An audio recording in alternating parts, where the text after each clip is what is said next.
Hi, I'm going to quickly share how I created my Bitmoji classroom scavenger hunt activity. So as you'll see on my slide here, I have a lot of social studies related imagery.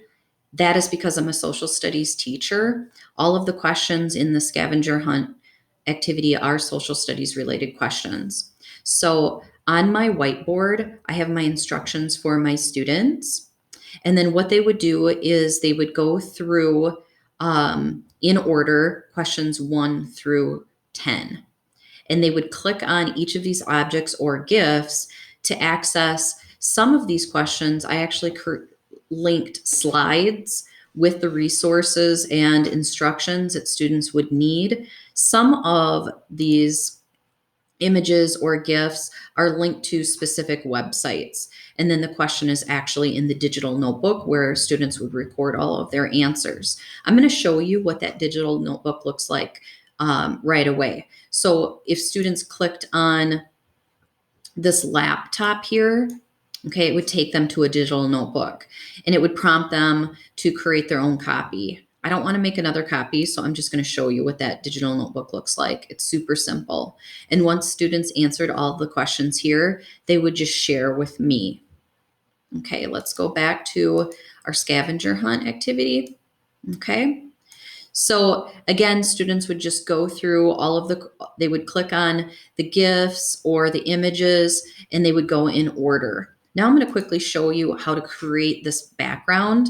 I'm not going to recreate all of it because that would take quite a while. So I'm just going to show you the basics. So to insert a background, first of all, I'm going to click on background, choose an image, and I want to do a Google image search. So I'm going to type in wall and floor and see what I mistyped floor. I apologize.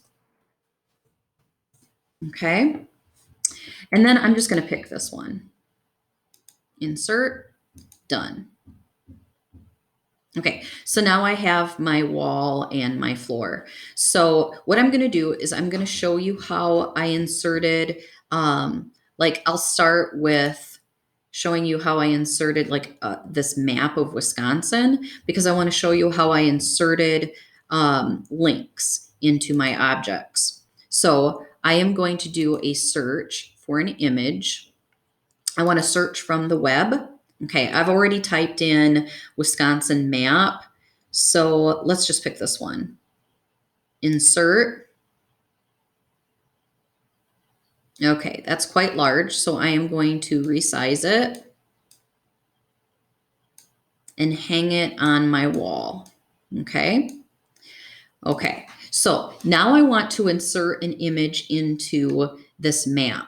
Okay, now there's a website that I use with my sixth graders quite often. It is called Wisconsin Biographies, and there's actually stories about famous Wisconsinites that have been very talented artists and video editors have created these very short, they're often under 10 minutes, videos about these famous Wisconsinites. And then there's little activities, and there's actually stories at 3 different reading levels that students can read about these individuals. So let's say this is the link that I want to insert into my Wisconsin map. So I'm going to copy the link. I'm going to go back to my map here, and I am going to click Insert, click Link, Paste, Apply. Okay, so now when students click on this map, it will take them to the website that they need to go to. Okay, now again, all I did for these numbers, so students knew the order in which they had to go, all I did for that is I just inserted a shape, and the shape I chose was obviously a circle, and then I filled the circle with white, and then I just typed in my numbers that way. Okay. Now, in my particular scavenger hunt activity, I actually wanted the instructions to be included with the resource. So I linked a copy of a separate slide that